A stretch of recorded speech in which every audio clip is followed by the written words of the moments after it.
Hello children, welcome to your favorite channel Study with Jenny. Today read this chapter 7th class history chapter 4 The Mughal Empire. प्यारे बच्चों, इस chapter में हम Mughal rulers के बारे में जानेंगे. Let's start chapter. Ruling as large a territory as the Indian subcontinent with such a diversity of peoples and cultures was extremely difficult task for any rulers to accomplish in the Middle Age. Medieval period की बात करें तो यहाँ जो Indian सब continent उस time बहुत बड़ा टेरिटरी हुआ करता था और यहाँ के पीपल्स थे उनकी क्या है कल्चर डिफरेंट डिफरेंट होने के कारण यहाँ पर रूल कर पाना रूलर के लिए मोर डिफ़िकल्ट होता था. Quite in contrast to their predecessors means क्या होता है पूर्ववर्ती. जो मुग़ल रूलर आने से पहले के जो रूलर्स थे जो इंडियन सब कॉन्टिनेंट पर रूल कर रहे थे, फॉर एग्जांपल चहमनाज, तोमराज, चहमनाज और जो डेलिस नतकाल के जितने भी सुल्तान थे उन सबको प्रीडिसर्स में इंक्लूड किया गया है और बताया गया है कि उन लोगों ने क्या एक शॉर्ट पीरियड ऑफ टाइम के लिए रूल किया था. लेकिन जो मुगल्स हैं वो उनके विपरीत थे. The Mughals created an empire and accomplished what had hitherto seems possible for only short period of time. और जो क्या है मुगल्स थे इन्होंने एक लंबे टाइम पीरियड तक रूल भी किया और एक बहुत बड़ा एम्पायर भी खड़ा किया. From the latter half of the 16th century, they expanded their kingdoms from Agra and Delhi until in the 17th century they controlled nearby all of the subcontinent. 16th century के after की बात करें तो जो Mughal rulers थे उन्होंने क्या है अपने किंगडम का एक्सपेंड करना आगरा और दिल्ली में शुरू कर दिया था. इसके बावजूद 17th सेंचुरी आते आते जो सब कॉन्टिनेंट के नियर बाय जितने भी एरियाज थे इन्होंने अपने कब्जे में ले लिए थे. दे impose structure of administration and ideas of governance that out lasted their rules. और जो मुग़ल रूलर्स थे इन्होंने क्या अपने एडमिनिस्ट्रेशन को चलाने के लिए अपनी गवर्नेंस को बनाए रखने के लिए जो आइडियाज़ वो जो स्ट्रक्चर्स खड़ा किया आने वाले रूलर्स ने भी उनको लास्ट तक फॉलो किया. Living a political legacy means जो राजनीतिक धरोहर थी the succeeding rulers of the sub continent could not ignore. लेकिन जो इनकी पॉलिटिकल लेगेसी थी उसको आने वाले सक्सेसर ने भी फॉलो किया और इन्होंने इस सब कॉन्टिनेंट में कभी भी इसको इग्नोर नहीं किया. Today the prime minister of India address the nation of independence day from the rampart means प्राचीर of the red fort in Delhi the residence of the Mughal emperor. तो प्रेजेंट टाइम की बात करें तो क्या है जो हमारा प्राइम मिनिस्टर ऑफ इंडिया है वो क्या है इंडिपेंडेंस डे के दिन जो हमारी रेड फोर्ट की जो प्राचीर है उस जो हमारे मुग़ल एम्परर्स का जो रेजिडेंस होता था वहाँ से जो नेशन के जो पीपल्स हैं उनको संबोधित करता है. बच्चों ये रेड फोर्ट की पिक्चर्स दिखाई गई है. Who are the Mughals. अब हम जानेंगे कि मुगल्स कौन थे. The Mughals were descendant of two great lineage of rulers. और जो मुगल्स थे वो क्या है दो महान शासकों के वंशज थे. From their mother side they were descendant of Genghis Khan died 1227 the Mongol rulers who ruled over part of China and Central Asia. Mother side से ये क्या है गांगिस खान के डिसेंडेंट्स थे और गांगिस खान या चंगेज खान की डेथ कब हुई 1227 में. जो मंगोल रूलर्स थे उन्होंने सेंट्रल एशिया और चाइना के कुछ पार्ट को रूल ओवर किया था. From their father side they were the successor of Timur and the rulers of Iran Iraq and modern day Turkey. और पिता की तरफ से ये तैमूर के सक्सेसर थे और तैमूर ने ईरान इराक और टर्की पर रूल किया. However the Mughals did not like to be called Mughal और मंगोल्स. और मुगलों को मुगल्स या मंगोल कहलाना पसंद नहीं था. This was because Genghis Khan's memory was associated with the massacre of innumerable people. Massacres means नरसंहार करने वाला व्यक्ति, ज़्यादा से ज़्यादा लोगों की डेथ करने वाला। जो गांगिस खान था उसको किससे एसोसिएटेड किया जाता था? उसकी मेमोरी एक नरसंहार करने वाले व्यक्ति के रूप में थी। इस कारण से जो मुगल्स थे वो अपने आप को मंगोल कहलाना पसंद नहीं करते थे। It was also linked the Uzbeks their Mongol competitor, और इनके एक दूसरी शाखा उज्बेगों की थी जो मंगोलों के ही कंपिटिटर थे। ऑन द अदर हैंड, दूसरी ओर जो Mughals were proud of their ancestry, और दूसरी ओर क्या थे, ये अपने आप को तैमूर का वंशज कहलाना बहुत ही पसंद करते थे। Not least of all because their great ancestor has captured Delhi in 1319, और जो इनका पूर्वज था या वंशज था, इसने 1398 में तैमूर ने दिल्ली को कैप्चर किया था। दे celebrated genealogy pictorially, each rulers getting a picture made of Taimur and himself. Take a look at figure 2, which is somewhat like a group photograph. तो बच्चों आप इस पिक्चर्स में देख सकते हैं कि जो बीच में कौन बैठे हुए हैं? तैमूर बैठे हुए हैं, और इनके आसपास में दोनों साइड, लेफ्ट और राइट साइड में इनके जो सक्सेसर्स हैं वो हैं, और उनको दिखाया गया है। इधर देखो, जो मीरन शाह है और जो बाबर के फादर हैं उमर शेख मिर्ज़ा, और इधर बाबर के आने वाले सक्सेसर्स को दर्शाया गया है।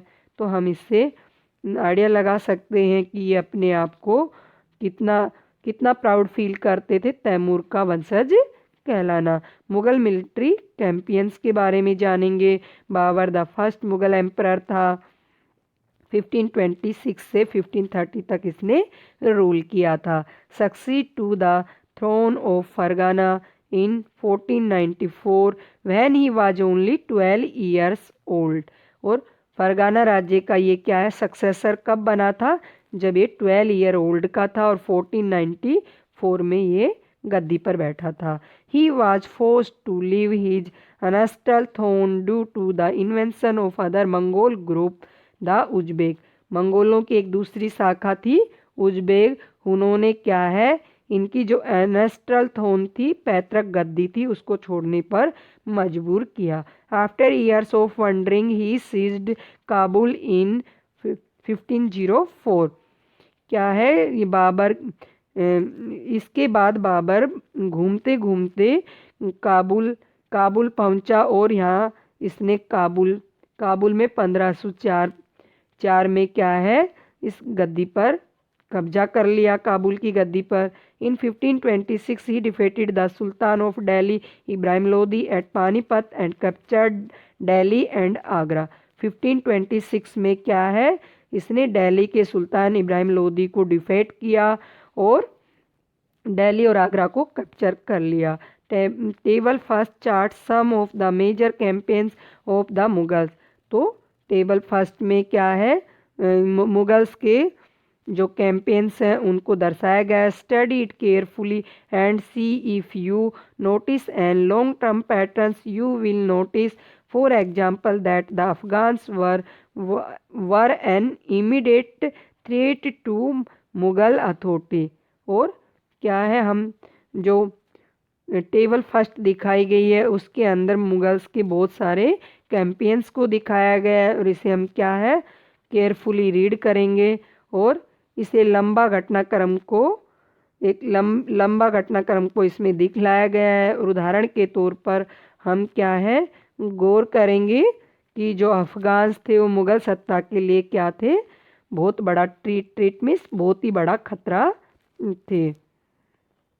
Note the relationship between the Mughals and the Ahom see also chapter 7 में देखेंगे, और द 6 इसके बारे में हम चैप्टर 8 और 10 में देखेंगे, और मेवाड़ और मारवाड़ सी आल्सो चैप्टर 9, इनके संबंधों के बारे में हम चैप्टर 9 में जानेंगे। और he was Humayun's relationship with Safavid Iran different from Akbar's, और जो हुमायूं के संबंध सफाविदियों से थे उसके संबंधों के बारे में और अकबर के संबंधों के बारे में जानेंगे। Did the annexation of Golconda and Bijapur in Aurangzeb range and hostile in the Deccan. और जो औरंगजेब के शासनकाल में गोलकुंडा और बीजापुर को दक्कन के युद्ध में इसका क्या है अंत हो पाया था। अब हम यहाँ पर देखते हैं कुछ फैक्ट दिए गए हैं। Cannons were an important addition in 16th century warfare. Babur use the effectively in the first battle of Panipat.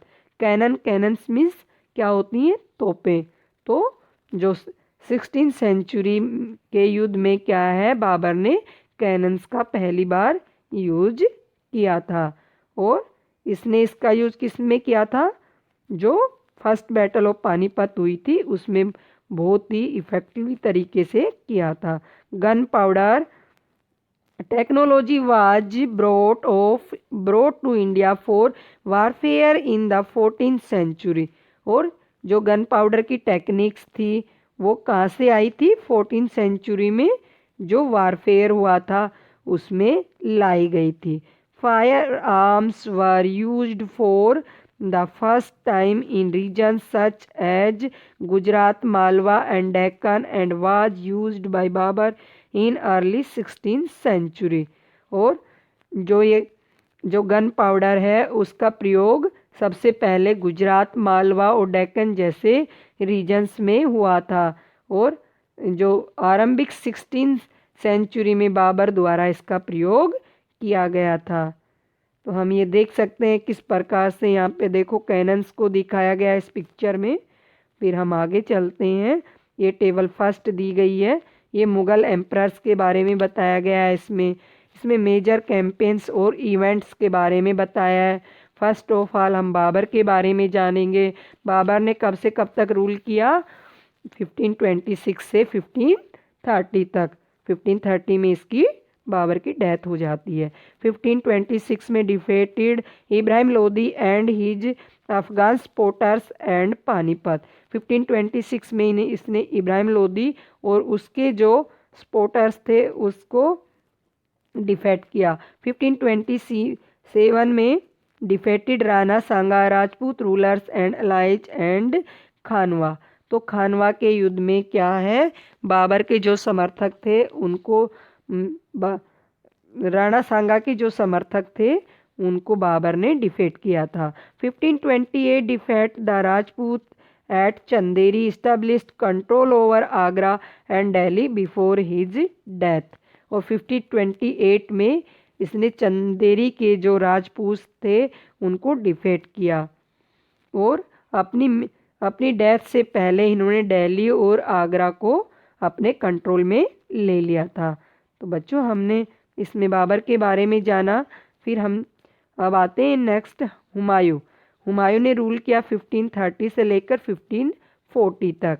फिर बीच में क्या है शेरशाह सूरी आ जाता है और 1555 से 1556 तक फिर वो दोबारा रूल करता है Humayun divided his inheritance according to the will of his father.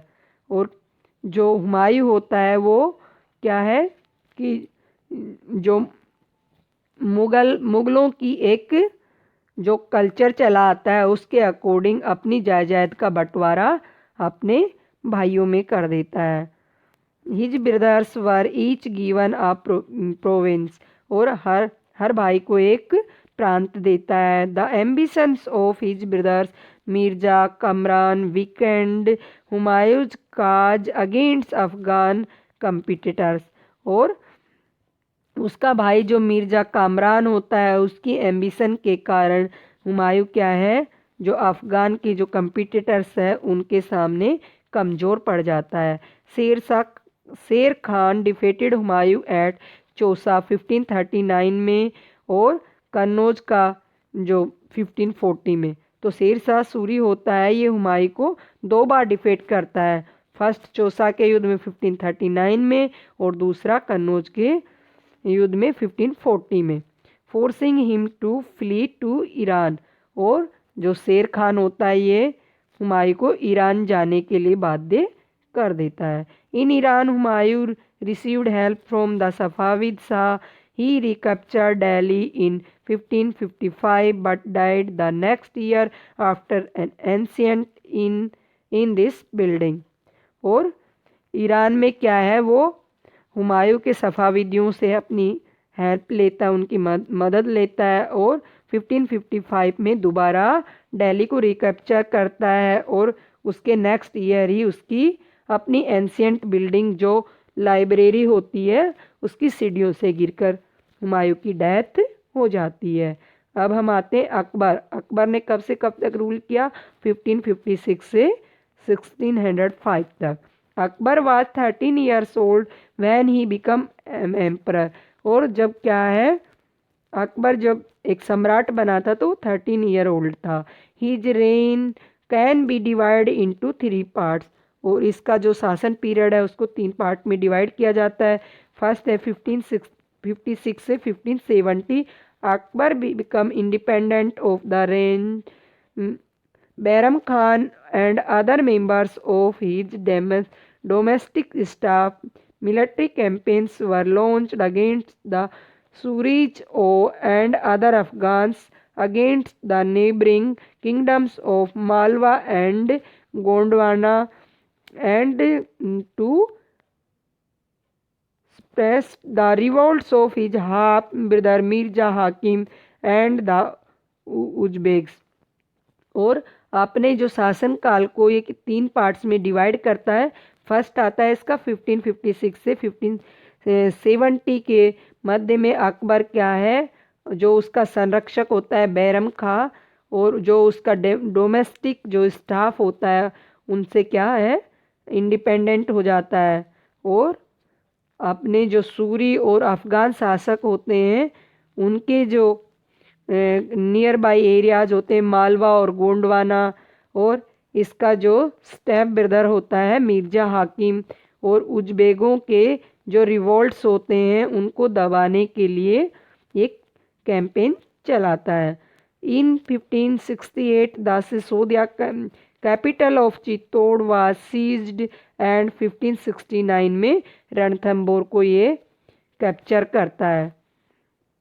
1570 1585 military campaigns in Gujarat were followed by campaigns in the east in Bihar। तो क्या है, गुजरात में अपने कैंपेन्स चलाता है और ईस्ट के बिहार में। Bengal and Odisha, these campaigns were complicated by 1579 1580 revolt in support of Mirza Hakim. और 1579-1518 में मिर्जा हाकिम के पक्ष में ये रिवोल्ट और भी इसको कॉम्प्लिकेटेड बना देते हैं। 1585 1605 expansion of Akbar's empires campaigns were launched in the north east.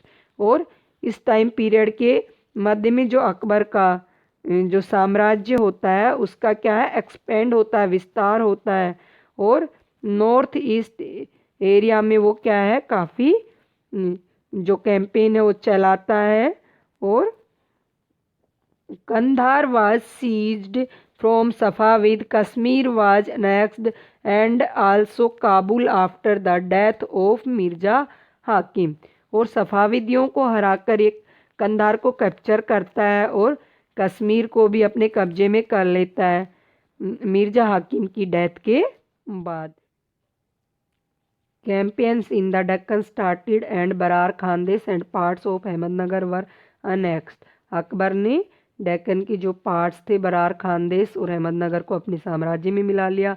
In the last years of his रेंज Akbar was distracted by the rebellion of prince Salim. और अकबर के शासन के अंतिम दिनों में उसका जो प्रिंस सलीम था उसने उनके प्रति विद्रोह कर दिया था, और द फ्यूचर एम्परर जहांगीर, और आने वाले टाइम में वो जहांगीर के नाम से राजगद्दी पर बैठा। बच्चों, अब जितने भी सक्सेसर आएंगे वो अपने रूलर के प्रति इसी प्रकार से रेबलियन करेंगे और सत्ता को प्राप्त करेंगे। जहांगीर का रूल करने का टाइम पीरियड था 1605 से 1627। Military campaign started by Akbar continue. और अकबर ने जो अभियान चलाए उनको जहांगीर ने कंटिन्यू रखा। The Sisodia ruler of Mewar Amar Singh accepted Mughal service. और मेवाड़ के सिसोदिया शासक अमर सिंह ने मुगलों की सेवा स्वीकार की। Less successful campaigns against the Sikhs the Ahoms the Ahmadnagar followed. Ahmadnagar सिखों और हाहोमों के प्रति जो कैंपेन चलाए गए उनमें पूर्ण रूप से सफलता नहीं मिली। Prince Khurram the future emperor Shahjahan rebelled in the last year of his रेंज। प्रिंस खुरम जो आगे चलकर शाहजहां के नाम से एम्परर बना, उसने जहांगीर के प्रति रिबेल्ड या विद्रोह खड़ा कर दिया। The efforts of Nurjahan Jahangir wife, तो जहांगीर की वाइफ नूरजहां थी, to marginalize him were unsuccessful. वो क्या है, खुर्रम को राजगद्दी से हटाना चाहती थी लेकिन वो अनसक्सेसफुल रही। शाहजहां का रूल करने का टाइम पीरियड 1627-1658 है। Mughal campaigns continue in the Deccan under Shahjahan, तो शाहजहां के समय में भी क्या है, डेक्कन के अंदर कैंपियन जारी रहे। द अफगान नोबल खान जहाँ लोधी था उसने भी शाहजहां के प्रति रिबेल्ड किया लेकिन वो डिफेट हो गया। Campaigns were launched against Ahmadnagar the Bundelas were defeat and Orchha seized. और अहमदनगर के भी प्रति क्या है, अभियान हुआ जिसमें क्या बुंदेल डिफेट हुए और ओरछा के ऊपर कब्जा कर लिया गया। In the north west the campaigns to seized Balkh from Uzbek was unsuccessful and Kandahar was lost to the Safavid. और नॉर्थ वेस्ट में बल्क पर कब्जा कर लिया गया और उज्बेकों के विरुद्ध अभियान हुआ जो क्या अनसक्सेसफुल रहा। In 1632, Ahmednagar was finally annexed and the Bijapur forces sued for peace। और 1632 में अहमदनगर को मुगलों के राज्य में मिला लिया गया लेकिन बीजापुर की सेनाओं से सुलह के लिए निवेदन किया गया। इन 1657 से 1658 के बीच में देर बाद कॉन्फ्लिक्ट होती रही और सक्सेशन अमंग शाहजहां के बेटों के बीच में उत्तराधिकार को लेकर युद्ध चलता रहा। औरंगजेब वाज विक्टीरियस, औरंगजेब इसमें विजयी हुआ and is 3 brothers including Dara Shikoh were killed. और क्या है कि दारा सिको समेत उसके जो तीनों भाई थे उनको मौत के घाट उतार दिया गया। Shahjahan was imprisoned for the rest of his life in Agra. और शाहजहां को उसकी शेष जिंदगी के लिए आगरा में कैद कर दिया गया। औरंगजेब, इसका टाइम पीरियड 1658 से 1707 तक इसने रूल किया। इन the north east the homes were defeated in 1663 but revelled the 1680। 1663 में नॉर्थ ईस्ट में होमों की डिफेट हुई लेकिन 1680 में फिर दोबारा रिबेल्ड कर दिया गया। Campaigns in the north west against the Yusufzai and the Sikhs were temporarily successful. Mughals interventions in the succession and internal politics of the Rathore Rajput of Mewar lead to their rebellion. क्या है, नॉर्थ वेस्ट में जो यूसुफजाई और सिखों के विरुद्ध जो कैंपेन चलाए गए थे उनमें टेम्परेरी रूप से सफलता मिली और मारवाड़ के जो राठौड़ राजपूतों ने मुगलों के प्रति जो विद्रोह किया था इसके कारण जो आंतरिक राजनीति और उत्तराधिकार के मसलों में मुगलों का हस्तक्षेप हुआ। Campaigns against the Maratha chieftains Shivaji were intensely successful, but Aurangzeb insulted Shivaji, who escaped from Agra, declared himself an independent king and resumed his campaigns against the Mughals। और मराठा सरदार शिवाजी के विरुद्ध क्या है, उन्होंने मुगल अभियान चलाया और उसमें वो प्रारंभ में क्या है सक्सेसफुल रहे, परंतु औरंगजेब ने शिवाजी की इंसल्ट की। उसके कारण शिवाजी आगरा में स्थित मुगल कैद खाने से भाग निकले और और इसने अपने आप को स्वतंत्र शासक घोषित कर दिया और मुगलों के विरुद्ध अभियान चलाए। Prince Akbar rebelled against Aurangzeb and received support from the Marathas and the Deccan sultans. He finally fled to Safavid Iran. और प्रिंस अकबर ये किसका बेटा था? औरंगजेब का बेटा था। राजकुमार अकबर या प्रिंस अकबर ने किसके प्रति रिबेल्ड कर दिया? औरंगजेब के प्रति विद्रोह कर दिया, और जिसमें उसे किसका सहयोग मिला था? मराठों और डेक्कन के सुल्तानों का सहयोग मिला था। और अंत में वह क्या है? सफाविद भागने पर मजबूर हो गया या ईरान भाग गया। Akbar after Akbar rebellions Aurangzeb sent armies against two Deccan sultans. और अकबर के विद्रोह के पश्चात औरंगजेब ने डेक्कन के शासकों के विरुद्ध सेनाएं भेजी। Bijapur was annexed in 1685 and Golconda in 1687। 1685 में बीजापुर और 1687 में गोलकुंडा को मुगलों ने अपने राज्य में मिला लिया। From 1698 Aurangzeb personally managed campaigns in the Deccan against the Marathas who started guerrilla warfare। और 1698 में औरंगजेब ने डेक्कन में मराठों जो छापामार पद्धति का उपयोग कर रहे थे उनके विरुद्ध भी कैंपेन्स चलाए। Aurangzeb also had to face the north India of the Sikhs Jat and Satnamis in the north east of the Ahom and in the Deccan of the Marathas. और औरंगजेब ने जो नॉर्थ इंडिया था उसके अंदर सिखों, जाटों और सतनामियों, और नॉर्थ ईस्ट में हाओमों और डेक्कन में मराठों के रिबेलियन का सामना करना पड़ा। His death was followed a succession conflict amongst his son। और जैसे ही औरंगजेब की डेथ हुई तो सक्सेशन के लिए, उत्तराधिकार के लिए युद्ध शुरू हो गए।